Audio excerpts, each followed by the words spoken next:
The Alternative Dig Talk. Real issues, real talk.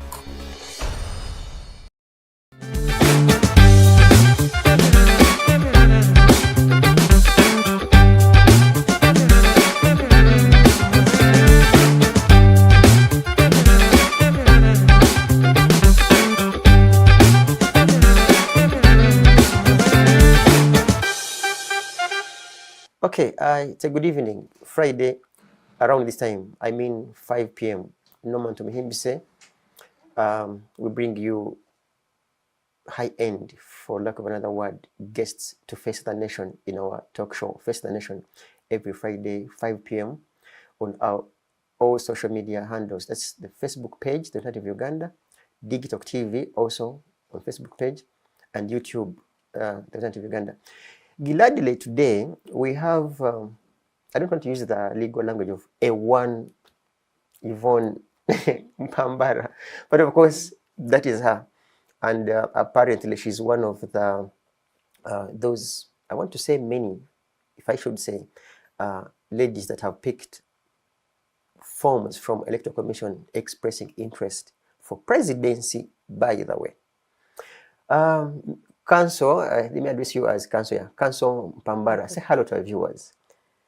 Hello, dear Ugandans. I hope everyone is well. My name is Yvonne Mpambara. I'm an aspiring presidential candidate for the forthcoming Ugandan general elections 2026. I am a social justice lawyer. Majority of you have been seeing me. You know that we've been working together in communities, being a champion for youth and women's rights, but also their well-being. So I'm a citizen of this country. I am a daughter of the land. I am a future mother of this soil. I'm generally a Ugandan, and I'm happy to be here. Okay. We have heard from her. Of course, being a very brief show, or rather an interview, I want to ask you, what, first of all, inspires you to contest for president in the forthcoming elections? What inspires me is one of the first things I actually realized is the need for the survival of our generations. And I think this is actually one of the first times I've mentioned it. We feel that politics has become largely regurgitated. It has become recycled, and politics these days is the same regurgitated thing in just new clothes. You keep seeing different people coming in different shells, but it's the same kind of politics.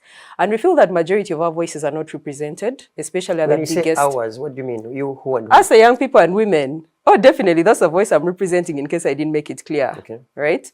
Us young people, and especially women feel we are not well represented at the top seat. So it means majority of our voices are not well carried to the biggest seat in the office.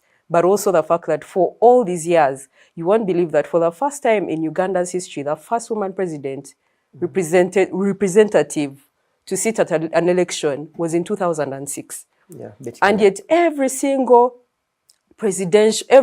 year, Uganda boasts of gender equality. But at its toppest level, we can't see it. How many women run for presidential elections every year? We reach there, Councillor Yvonne. But of course, you mentioned in your own words, recycled. Recycled. What do you mean when you say politics is recycled? Politics has become the same thing. The same political parties running, the same ruling party. We are all seeing the same regurgitated politics. And we feel that in terms of our needs as people being represented, we are not seeing the representation because we have recurring issues. Is that an honest observation? Yes, it is. We are the living experience of what it is. I want to apply precedents because you're a lawyer, so I'll take you, of course, take you on as a lawyer. I want to use the present and current precedents. You have a prime minister who is a lady. You have, because I want to mention specific ministries that are very key in governance. You have the Minister of Health, a lady. You have a Minister of Education, a lady. You have a Speaker of Parliament, a lady. You have a Vice President. What else do you look for? Are they the president? Just one position. Exactly. And you've been complaining in Uganda about centralized power. Why do you think you're complaining about centralized power? Where is it centralized? Do you blame it to one? In the president. So if you have, I keep telling people that if the head of the body turns everything else on the body, then doesn't it lead everything else? So how do you expect these few women you have? They are not the main head. They don't make the actual decisions, by the way. It's a lie. We know that the actual decision maker is a top guy. But you're a lawyer, you know how our country runs. That you know you have independent organs. You have the parliament. Are they independent? That's Uh-huh, very that's now- debatable.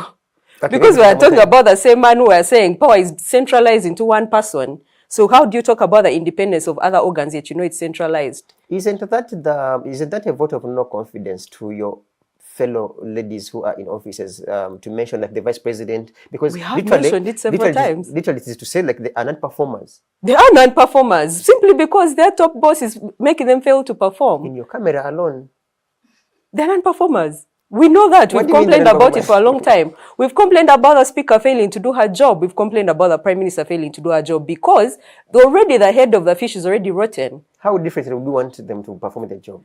Put a female president, then we'll show you how different it should be done. Because we keep telling you, change your leadership. The first person you should change in this country is not the prime minister or the speaker. It is the president. Aren't you happy with the performance of the prime minister, moving here and about, mobilizing and organizing Mobilizing and organizing for what? the populace? To do what? PDM. PDM. Yeah, you've seen Do you want us to go to PDM? No, I mean, is that a conversation you want to begin? You have seen her mobilize and organize people. You have seen the Speaker of Parliament saying, I'm That passing thing- these laws, A, B, and Z. They are there to serve, of course, Ugandans. So for some people, they would think like, no, I think Yvonne isn't simply appreciative of what even other women have done so far. We are not appreciative of the women in governance and what they've done because the results are barely there. We've complained for a long time that they are not independent in what they're doing. They're not actual decision makers. They are waiting for the top guy to give them the permission to do certain things. The other day I was complaining actually on my ex and I said, why does a speaker sound like a speaking organ for the president? Have you ever had any of her parliamentary sessions? She simply defends NRM. Is that the reason why she's a speaker? To defend Museveni?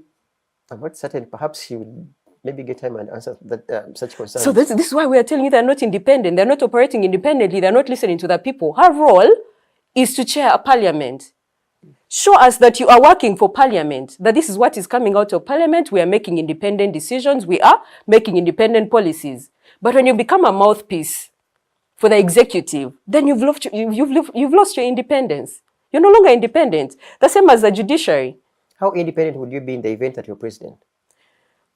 All these institutions would have to become independent because one, we're going to decentralize that power. It's no longer me holding that one voice, that every decision has to be made by me. For Museveni to wake up and send a letter to Ham Chigundu, telling him that, okay, I'm giving you rights to build over a certain area in Kampala. That shows you its power is centralized. Maybe perhaps the would-be operational powers are not doing No, taking their work. if you're a good leader, then all these systems should be working. What is the role of KCCA and NEMA? If you have to write a letter from the president to be the one to authorize an individual to do the role of KCCA. Councillor Yvonne, let's dive deeper into your interest for presidency. First of all, I want to give you some precedents. One of the precedents is by Honorable Mama Miria Karure Obote, back in the day. Honorable Betty Kamya, Maureen Chalia, Nancy Kadembe. For lack of another word, it was a disaster in performance. How different are you that you are not learning from history? That your colleagues, it was a disaster. How different is your message to ladies that they will entrust you, not just with the vote, but with the presidency? So what I'm going to begin by talking about the biases that people have towards women running, right? Because they also contribute. They contribute largely to why the performance is low in terms of the voter turnout, in terms of the amount of votes they're getting. We have so many biases in this country, and they're not just in this country, they are all over. When you see a woman running, what's the first thing that runs through your head? That one can't be president because she's either emotional, or men are going to come and confuse her, or those are the biases of people. You have proven, I think you have proven that, not you, of course, in particular, but we have had female presidents elsewhere. In fact, some people were mentioning Margaret Thatcher as a warmonger. People have mentioned Hillary Clinton as a warmonger. Won't even this Yvonne become another warmonger in Africa? Maybe put me there and find out. But how many ways you like it? No, but the thing is, you can't compare 3% to 97%. 97% of leaders in this world are men. So you picking a small 3% and saying, "Oh, they are warmongers." The men are what? The men leaders are what? Are they not warmongers also? So characteristics of one or two women don't define the rest of us women. We all have different characteristics as leaders. The same way different presidents have a different way they lead. How different is your message from the rest So of as the we men come people from a mentioned? point of, we are going to be people-centered. Our work is people-centered. We're going to be accountable. We're going to be transparent. But also we are bringing alternative leadership for this country because we are showing them, listen, the way you're doing things is not working. What can we do that works for us young people? Because me, like I told you, as we are looking at survival now, that in terms of what the older generations have done, we don't see survival for ourselves. We don't survival for youth. We don't see survival for women, right, in this country. And if I start mentioning the problems, I know we are going to reach in this conversation, you're going to know the reasons why we are now going to start fighting for our survival. We are now going to also take power. We assume it's our right We to enter meaning governance, you, the ladies, as or we women other and as people? young people. Are you honest when you talk about the young people's desertion, where you have youth MPs, you have here youth councillors, you have national... Again, it goes back to meaningful participation. Because if you're not the decision maker, you're not actually making any meaningful participation in governance. So you may have the structures there, but they're not working. So that's what we are telling you. These structures you have, much as they are good on paper, they are not sustainable and they're not working for us. So how do we give you alternative leadership that does something else? Leadership that is accountable. Eh? There are leaders who go on social media and they will tell you, but if I torture you, what will you do? Is that leadership that you want? But you have numbers. Which numbers you haven't even taken advantage of as young people, if you I should mention? What numbers are those? I mean, like our population. You know that Uganda is one of the youngest countries. So why not rather, first of all, convince and or organize young people towards a specific injustice before you consider climbing the ladder to presidents? So that is where we've been. We've been working with these communities all our lives. Yes. We made impacts in health, we made impacts in governance, we made impacts in education. This is what we've been doing. We've been carrying ourselves with community this entire time. So that's why we're coming out telling people, listen, your politics and your governance can no longer be about you just choosing someone who has so much money, a military man, or you choosing someone who's a popular, influential person because you feel you know them, because you're a famous musician. You need to pick leadership that comes from your own people. These are people who have worked with you, in communities, building with you. So why don't you pick those ones? Why are you still going for Museveni who don't even know your name? But you know Yvonne, she has been working with you in community. She has been working with you. The same way they are supporting a musician whom some people out there think you are anti-noob. Have you heard that? Majority know that I'm not anti-noob because I've been part of that structure for a long time. But also that's not the issue. Our issue is now we are telling them there are certain things that now your politics just seems the same. And we need to alternate it. We need to make it different. For this Uganda to actually boast of a future, we need to make it different. You cannot regurgitate the same politics over and over. You bring new people in different clothes, but you tell us our politics is going to change. Yet you're all doing the same thing, following the same structures, rebranding yourselves into something new, but doing the same old thing. So we're telling them your politics has become very old. It is not new for us anymore, and we are tired of it. We are frustrated. So it's either we lay it aside and bring out a whole new alternative of leadership that is people-centered, that has come from the actual communities themselves, or we continue with the same gimmicks that we complain about every day. You mentioned bias. How are you addressing the bias question? Bias in terms of what? You said people are biased. As a woman? As a woman? Towards... So it's about breaking barriers, honestly. Reasons why I was actually very glad when they said there are majority of women that are picking forms to show that they are willing to run for president. Do you consider them as serious? Majority are serious. I like the highlight of majority. So majority are serious. You know that there are some that aren't serious. Well, that is for the Electoral Commission to tell you in a few days. You mentioned that our politics has been like it's recycled. Some people are also looking at the presidency as being vulgarized, that it's not taken as serious. That's why you would see every people say every Tom, Dick, and Harry picking forms to show interest. What is your comment? Are you among the unserious or people consider you serious? There are two angles to look at that, and I feel to start with, it's a very good thing for such a process to become open like that. I think for majority of us, it was so strange. You'd sit there and you say, what is happening in the Electoral Commission when they are picking forms? Yeah.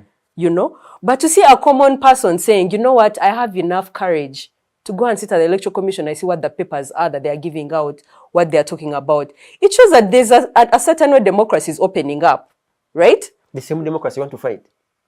I mean, I'm just saying, it shows a way. You've just started it now. Has it been the same case even before? No, of course not. Before, we didn't even know what they were doing in the Electoral Commission. I'll be honest with you. To majority of young people, they didn't know what these processes looked like. So for that process to suddenly start opening up and show, you know what? Even an average Ugandan is able to pick forms. We didn't know that before. We thought you have to go with money, you pick forms, you what? Majority of people have never interfaced with some of these people, so they're wondering, what exactly does that structure look like? That's the first thing. I feel it's opening up to, listen, we are no longer hoarding what maybe democracy looks like. Come and see what you're also capable of doing. It opens it up to that. Secondly, we've largely always complained about inclusion. And this is why I keep saying there are issues with how Ugandans are seeing the picture of what's happening. We keep saying that inclusion should be diverse enough to cover every single citizen in this country. So why is it that you complain when you see a man in gumboots coming to pick nomination forms? What's the issue? See, Yvonne, in your heart of hearts. What's the issue? In your heart of hearts, when you go back home, do you consider some of these people as serious? And in your view, do you think they even understand what presidency is all about? To be honest. Give them an opportunity. The way someone dresses does not determine what kind of leader they'll make. Would you vote such a person? I would if I listen to their ideas and they make sense. Have you? I've listened to some of them. As one of the people that picked the nomination forms, I am sure, as the follows tonight, that you must have watched their interviews. Were you convinced? Some I'm convinced. Some I'm convinced because also this is the issue, right? I keep telling Ugandans that you've had one image of what leadership is, and that's what you cling to. If you ask a Ugandan to describe for you what leadership is or what a leader looks like, they'll describe Museveni. Because to them, that's a mental picture they have. They have a picture of a military man, maybe some will throw in the heart, who is older a bit, because, I mean, age is wisdom, right? That is what they Baganda would say this conflate it with. Age is wisdom, a married man. It is a certain picture, right? When you try to divert them and tell them, listen, maybe half of the problems you have is because you have an image of what your leader should look like without necessarily dismantling that this could be where issues are coming from, right? Our issues are who? The leader of this country. We are saying we need to change governance. But at the same time, Ugandans are clinging onto it saying, but if you don't look like Museveni, where are you going? If you don't have enough money, as much money as Museveni, where are you going? If you're not a military man, where are you going? Will majority of us ever lead? You mentioned money. How are you dealing with the political beggars out there as you look for their signatures? Oh my goodness. Uganda, I don't know who is going to liberate us from the greed of what capitalism is doing. I don't know if this is a precedent that these leaders have set. It's very disastrous that people don't even want to sign forms because they're going to ask you for 50,000. Per signature? Yeah, per signature. Then you ask them, how will I get all that money if I'm going to give each one of you 50,000 to actually sign for me? The same question I ask you, so how do you intend to lead the country if you don't want to give in? Like, so that's the thing. If we build systems that work, you wouldn't be having issues like that. But we've monetized politics so much that even the average person, the minute they see you and they see you're running for president, they assume you have so much money.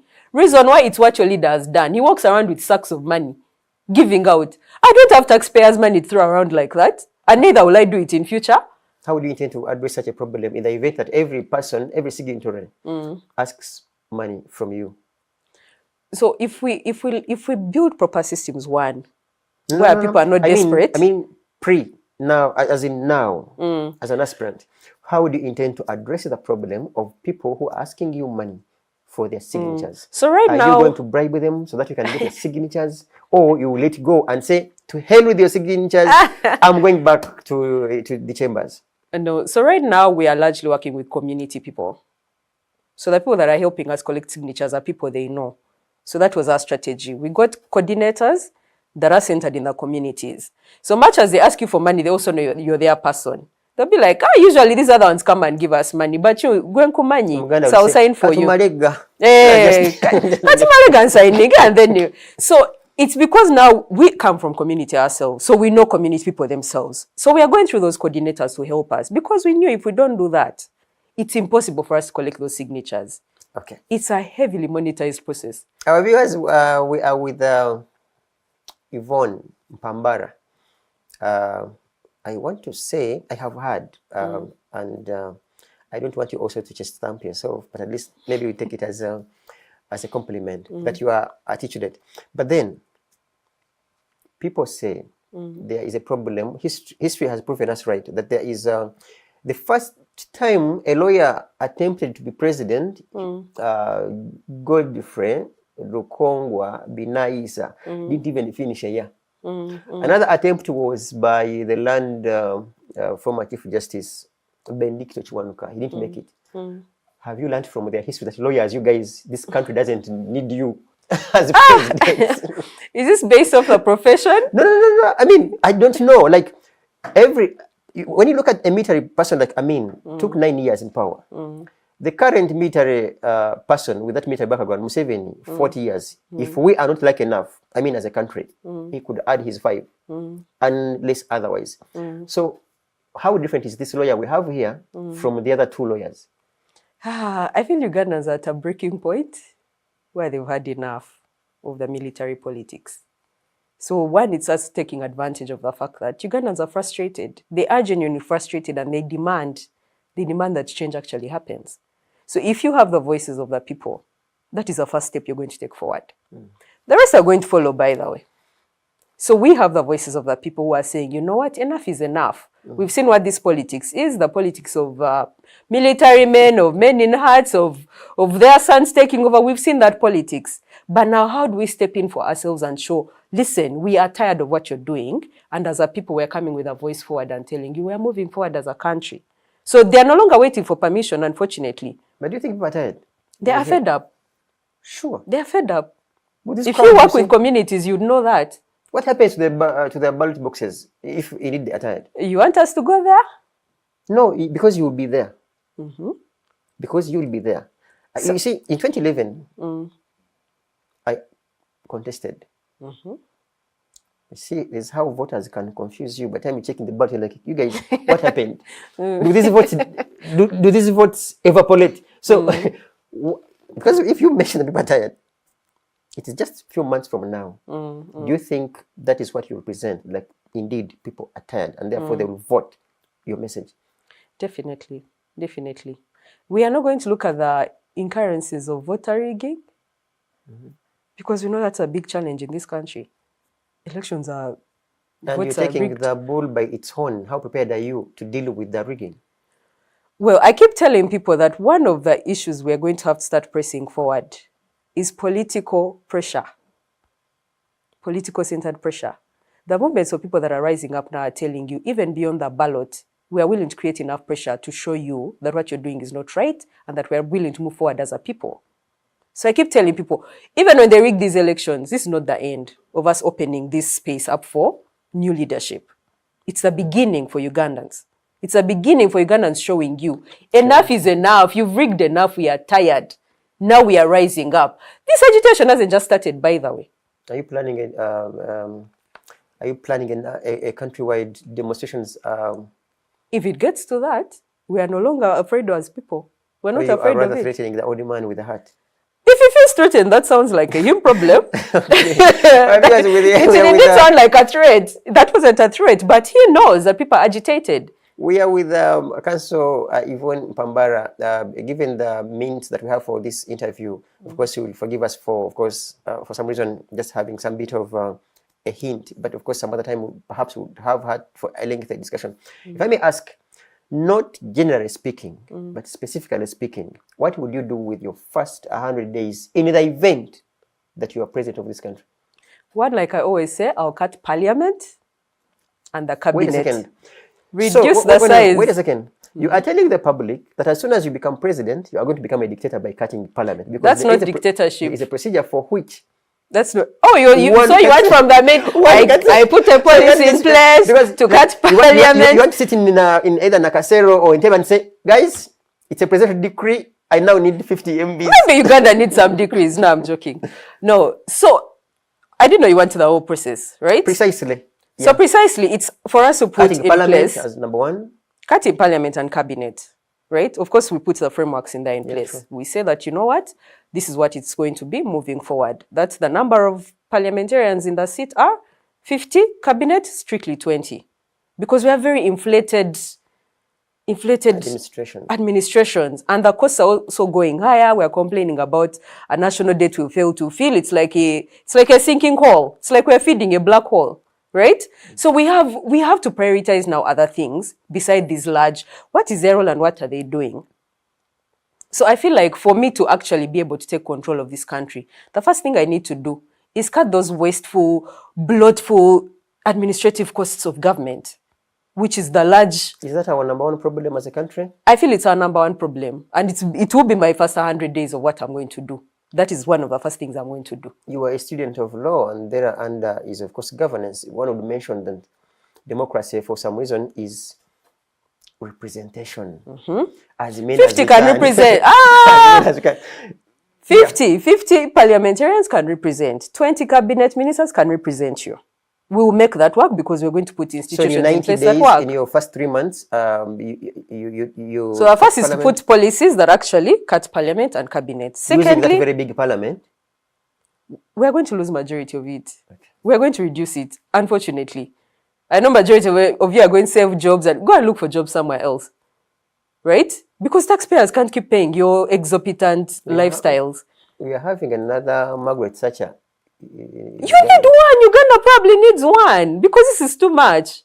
This is too much. Secondly, the second thing I'm going to do is amend the constitution to reinstall the age and term limits.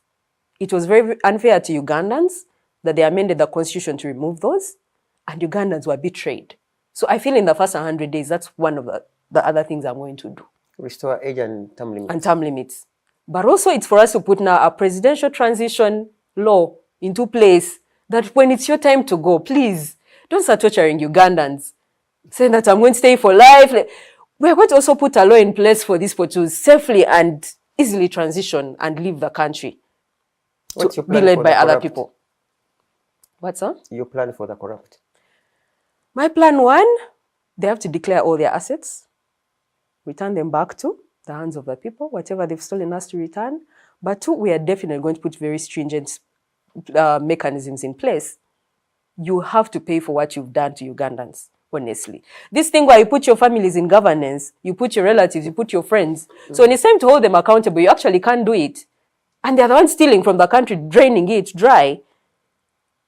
This is what is happening, the patronage of politics. It's what is happening. So if you continue also putting bad systems in place, how do you hold these people accountable? If you're my family, how do I hold you accountable for stealing billions of taxpayers' money? So it also begins with the systems you're putting in place. Right? Okay. Yeah, proceed. So we're going to put very heavy mechanisms in place, but we're also going to put very strong whistleblower policies so that people can easily also report whoever is, all the way from the local district levels. We need to be able to make sure that people are comfortable enough reporting people that are corrupt. Okay. Because there's so much money being stolen even at the smallest parish levels. Because corruption has trickled all the way from the big head of the fish down to the little last tail of that fish that people usually throw away, they don't want to eat. But it has trickled up to down there. So we have to make sure that there are very strong mechanisms in place in terms of people can report, but also the consequences of you stealing from the public are very heavy, that no one wants to go through it, that no one wants to face the law. Okay. We are with Yvonne Mpambara. Gladly she picked her forms to express her interest. And some scholars are like, no. Picking forms, it's one thing. Returning them, it's another. Of course, campaigning through the entire campaign period is another thing. And also winning is another thing. But of course, we give time. If I may ask, do you believe in political parties? Without explaining. Loaded question. Without explaining. Yeah. As of this year. You have begun to explain. Because also I can't just throw you an answer there without being the diplomacy of a president. You want to say that a presidential material has failed? No. So let us go through the diplomacy of presidential answers. Okay. So I largely believe in multi-party politics, right? Because it represents the diversity, the different voices of opinions, the accountability. People are able to hold government accountable through different political platforms. Pluralism is a reason why we're able to have unshallow, much wider democracies, right? And the fact that we don't have that kind of democracy, the The fact that we don't have that kind of stringent monopoly in politics, right? So I feel the role they're meant to play is that. But unfortunately, the trend of Uganda's politics with political parties has slowly lost it. And we have to be honest. We have to be honest. It's the same regurgitated politics. There's nothing that differentiates NRM from the rest. I don't think it's there. I wanted that after you had answered, because now, by and large, you believe in multi-party dispensation. And we put a full stop to that. Yvonne Mpambara believes in multi-party politics. I do. And then, subsection B. Was I cheating exams? Section B asks you, why didn't you choose one of the political parties to front you as a presidential candidate? It is what I was actually already answering. We don't want to regurgitate what these systems have been doing, because they are doing the exact same thing Ugandans keep complaining about. All the political parties that we have. You want me to point out some, but I'm not going to do it. Okay. So our worry is we are regurgitating the same type of politics, the same politics of greed. Because if you're hearing that political parties are receiving 7.5 billion, you ask them, where is your voice for people-centered politics, for leadership that is people-centered? If you're eating their money, you're willing to grab 7.5 billion of taxpayers' money to go and rallies and shout, and do you see that level of greed? I feel it's very greedy of political parties to allow that money. Secondly, there's so much politics of patronage. There's no merit-based systems. We are struggling, but also majority of political parties now are just struggling for survival. There's nothing about them that is now national reform-centered. It's mostly, how do we survive into the next election? If you ask majority of them what they've been doing in this period, you can't trace it. You can't trace the work. Do you want to mention to your viewers that you have no trust in any of the existing political parties as of now? As of now, the reason I ran for independent is because I didn't have trust in the political party system at all. I almost wanted to ask you, as like back in the day of Section 1, here Section Section A, Section B, Section C. Of course, now Section C. How strong is Yvonne? First of all, young. Second of all, a lady. Third of all, not a veteran politician, definitely. Fourth of all, not financially strong, unless otherwise, maybe we may not know. That I've told you. This person doesn't have a structure behind her back. How will you manage the campaigns in this country single-handedly without a political party backup in terms of a party structure? We have structures. Who? Ask the people who are coming to you. Ask the community. This is what I keep telling you. So this is a community-based that our voices are coming from the community. So majority of the work we are bringing forward is movements and movements of communities that are endorsing. So that's why I keep telling you, even with the coordinators we have already in the system working, it's because we know that people on ground, we know that people in the different spheres, we know that people in the different sectors, we have been working with communities. We've been organizing with them. We've been pushing together to find solutions. So we are not working alone. That's why I failed to say I. Have you heard me saying I the entire time I've been here? With your structure, but not political. It is we. Ask the people we are seeing a full structure. Okay. We're coming to you because even communities are strong. It's why I tell people, because I come from a civil society background, don't assume I don't have leadership capabilities. We've been leading with these people from the beginning. We've been sitting with these communities. We've been finding solutions. We've been organizing together. These are very strong movements of people. Leadership does not only come from the men I'm telling you about. You also have bias against men. I definitely do. Uganda is ready for a female president. It's ready for a female president. So in terms of what you're asking, how strong are we? The people's voice is strong. Don't you think also that the reason for which people haven't trusted women, it's because of the ill performance of those in power? And therefore, they think like it's going to be more of the same. Why would you think it's more of the same if you never put a female, if you never put a woman as president? Has she ever turned this country and showed you that she's unleading it? Because even the men who are in place, what are they doing? The ones who are under Museveni. Okay. Is their leadership any different? Viewers, that's Yvonne for you. But also, now if I may ask you, money and politics are inseparable. How do you intend to deal with the monetization of politics? we have to make sure that whatever monetization is in politics is people-centered. Systems have to work for people. Every single system has to work for people. We have to decentralize power to the people. All the way up to down to the lowest level of organizing in Uganda, we have to decentralize power. So largely reasons why monetization of politics becomes an issue is because money is going into the hands of a few select people. 1-2% of this country, which is unfair. Because you're holding resources to yourselves. The rest are not getting what they're supposed to get, right? So we have to make sure that, one, largely we have to find a way to dismantle politics being that largely monetized, but also make sure that the bits that are monetized are serving the ordinary citizen of this country. If not, we're going to continue to fail. We'll not sustain this level of politics. We will fail as a country. Viewers, we are with Yvonne Mpambara. And, okay, she does not just say, but she is young, representing young people, if I may mention. Maybe if you could share with us an insight of the foreign policy, for instance. We have Uganda, of course, now, even if we began with a smaller block of East African community, what's your plan? Because I watched one of your, one of the aspirants, and I will mention, that's Munyagwa. He said, I swear today, tomorrow Uganda is out of East African community, because Kenya TZ, they are literally becoming, suckers. They are draining us. What's your plan? So our plan is not to pull out. These structures are supposed to work, but they're supposed to work with unity and solidarity. Are you convinced with how East African community is working? There's a lot to be done. There's a lot of work to be done, but there's also very many opportunities for us to solidify the bloc, right?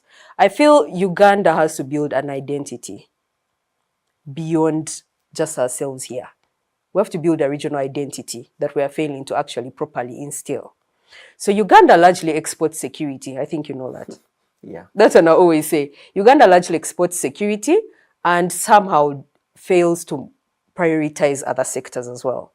If we could largely prioritize sector trade-related diplomacy, we also prioritize diaspora. We have a very, very, very vibrant diaspora, but we fail to take advantage of the opportunities that they offer in terms of investment, in terms of culture, in terms of pushing Ugandan identity across, both to the regional and to the global. So largely, majority of the time, Uganda becomes a responder or a reactor, what we call a reactor, to regional and global issues, but not necessarily an influencer. So the plan is for us to build a Uganda that is strong enough to influence. And how does it do that? Beyond security, what else are you exporting? To the region and to the region and to the wider bloc. You have to export beyond security. We have to become strong in trade. Our quality products that we are sending from here, we have to improve the quality of what we are sending. But also improve your relationships with these other leaders. If you're constantly also stealing minerals from Congo, how are you going to build a relationship with Congo? By constructing a road. By constructing a road. Such you go and steal more. There is a road. Anyway. Such you go and steal more. Because we have this interesting presidential aspirant for now. And of course, as time goes by, she would qualify to become now presidential candidate. You mentioned, and when you mention a word, I highlight them as a disciplined listener myself and also a consumer of knowledge. You mentioned about capitalism. What's your philosophy? Are you a conservative? Are you a center-right, a center-left? Oh, none of the above. No, my work is largely people-centered again. I'll say that. I don't believe in hoarding of resources because at the end of it, we have to work for the people. We have to serve people. We can't only serve individual interests.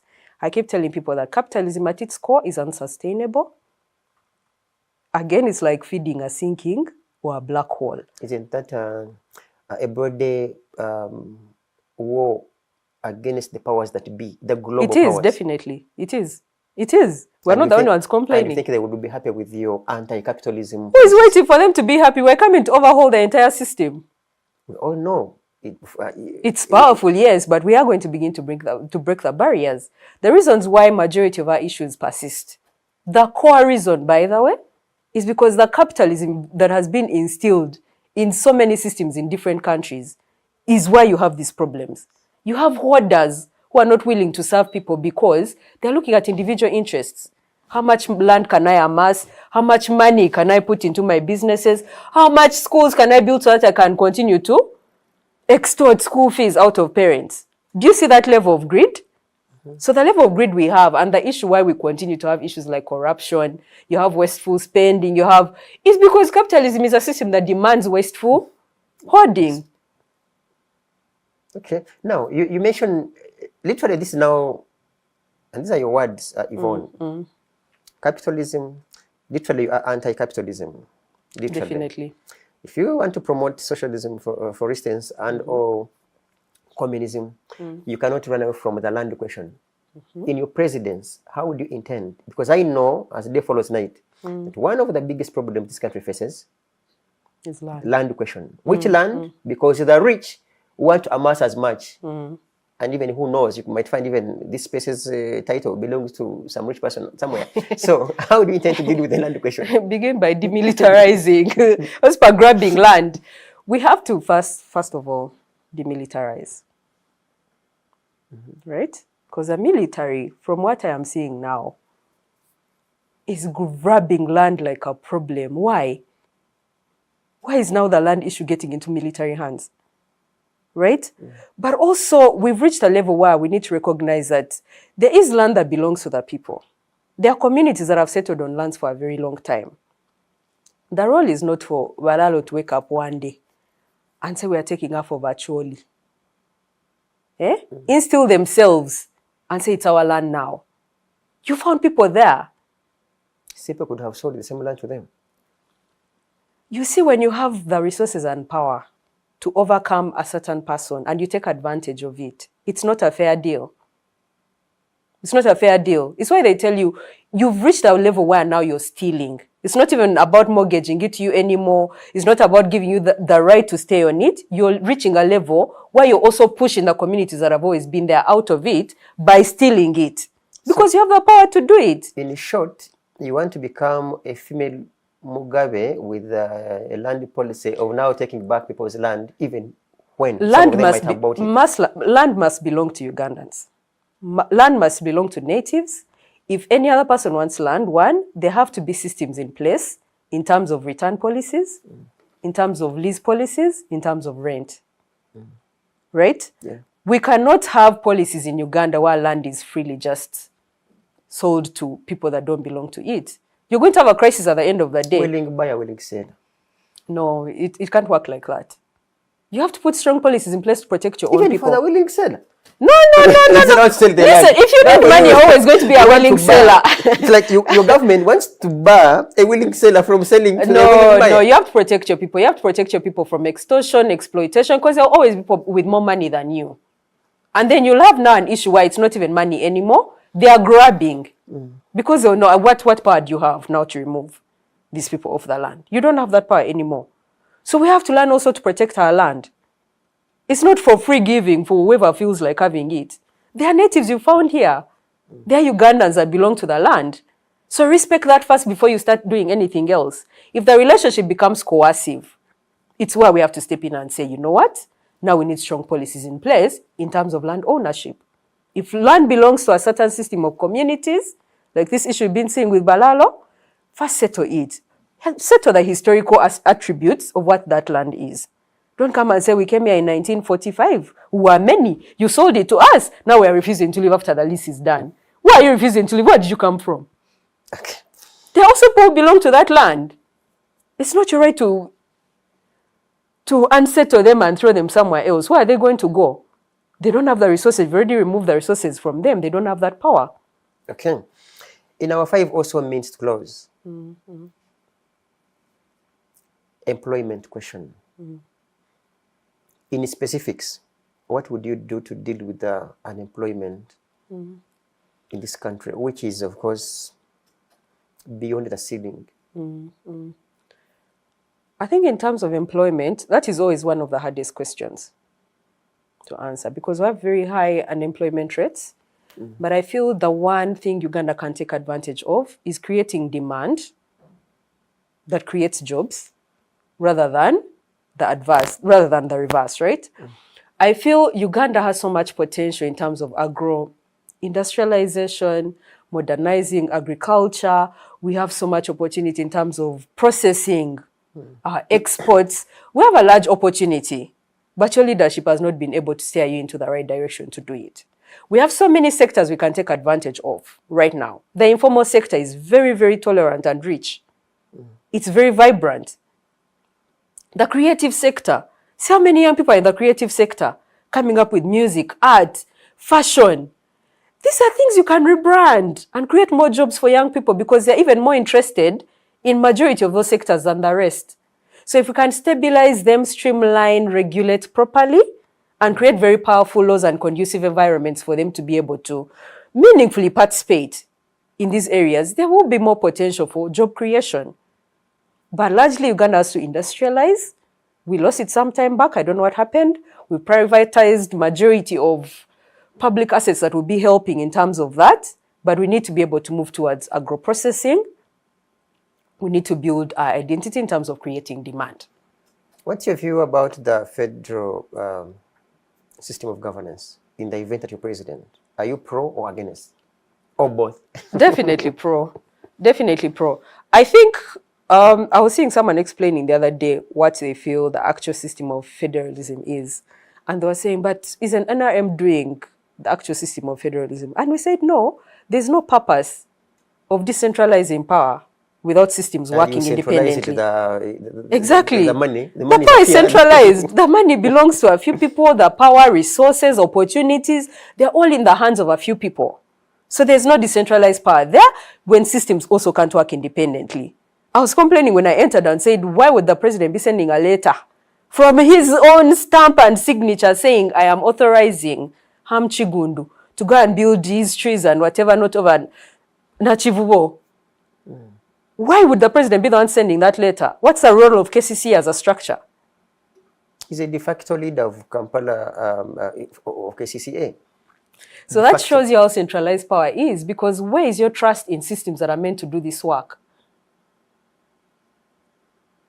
Is that a federal government? Okay. Your systems have to work independently. All the structures, from the top executive to the lowest parish level to the home, that structure has to work and show that it independently works. It holds you accountable. It has enough power to meaningfully govern without your interference all the time. Museveni can't send letters everywhere. He's about to send us letters on what to cook at home. Sadly, we are about to close, but of course we cannot close without asking you this question. People have, okay, some, not all of them, people have mentioned that, and this is because you come from a civil society background, too much English, little work. Why is there too much English you're hearing in this speech? Not you alone. I mean, people with the history of civil society. By the way, in the event that you didn't know, let me let you know that people also accuse you as being accomplices. The civil society organizations in this country. Yeah. That makes sense. And I know you know that people think that also civil society organizations have betrayed this country. So as long as you can do your concepts and the whites give you money, Museveni or any other dictatorship, in the event that he's there anyway, can stay forever.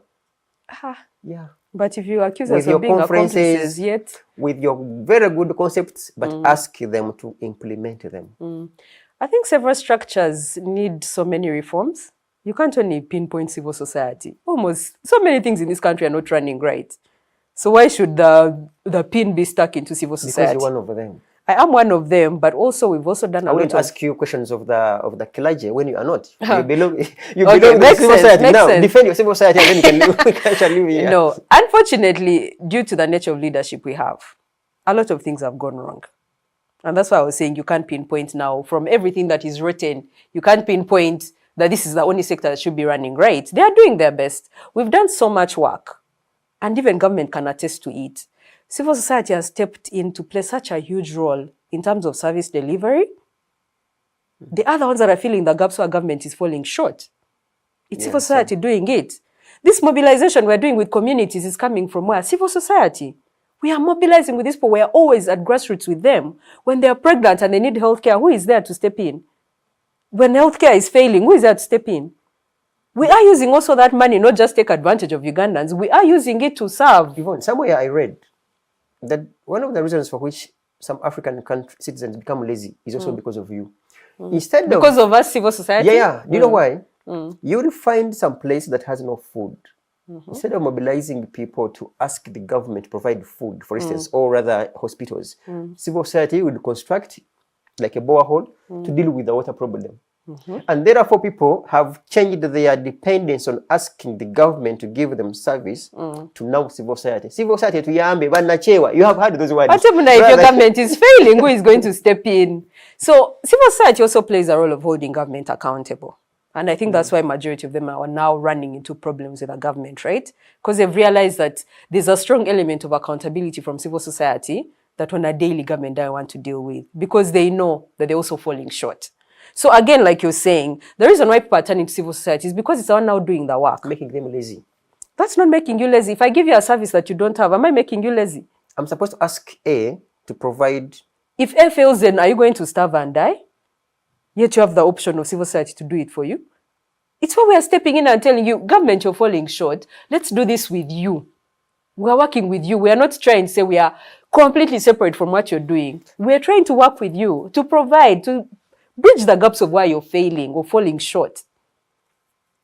Viewers, it's Yvonne Mpambara. Finally, you have like 40 or so seconds. But of course, before you utilize your 40 seconds, with due honesty, I'm sure that there could be some relatively fairly done things by this regime. Out of 10, if you're given a script to mark the NRM performance, how many marks would you give them? 4.5. Those are her words. 4.5 Final, out of 10. okay. And that's very fair. Your closing remarks to your likely voters. Well, dear Ugandans, we need alternative leadership to what is happening in this country. We don't want next year to reach and we are complaining about the same problems because the same politicians have come in new clothes, brand new watches, and told us that things are going to be different. They are not going to be different unless we alternate leadership, unless we put people in leadership that we know are capable leaders, that are capable of carrying the mantle to change this country. I know we are frustrated, we've had enough, and it's time we stop asking for permission to cause the change we want to see. We have to be able to change what this country looks like for the future. She's Yvonne Mpambara. We look forward to seeing her, first of all, return the forms. Second of all, being nominated, of course, as the presidential candidate. Third of all, campaigning and completing her campaigns. By the way, fourth of all, seeing her swearing as the Uganda's first ever duly elected female president. Catch you next Friday. No man to him is signs out. But of course, some other time we shall have her in a lengthy discussion. Be blessed.